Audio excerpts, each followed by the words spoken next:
arbitre sifflé na Mame Ndour Mbassis Sélé Méné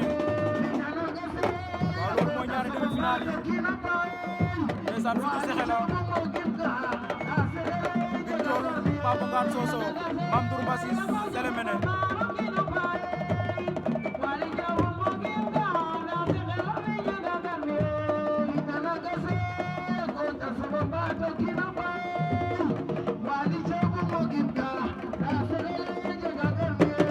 waaw mbokk internet yi ndeysaan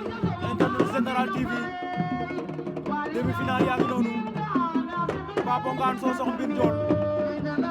Sélé Méné Mame Ndour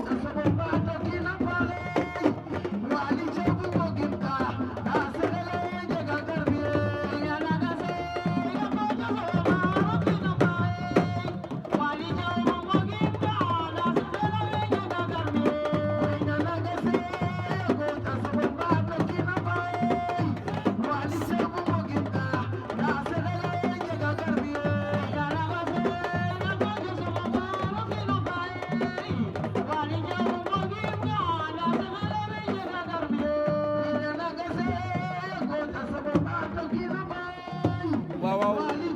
demi-finale yaa nekk noonu de Papa Ngane Mbine Ndiol Mame Ndour Sélé Méné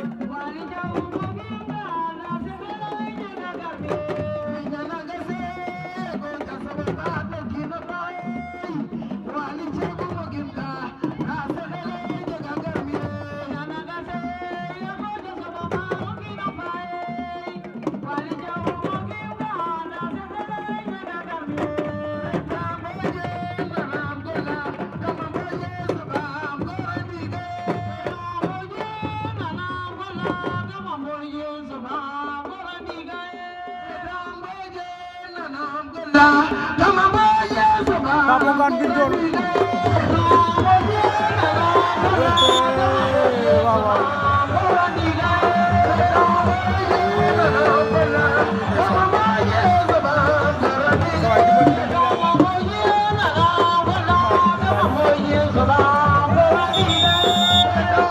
victoire de Mbine Ndiol Joal sur Papa Ngane Sossokh Papa Ngane daa daw jël ko Mbine Ndiol tegu ko mboot Pape samp épaule ba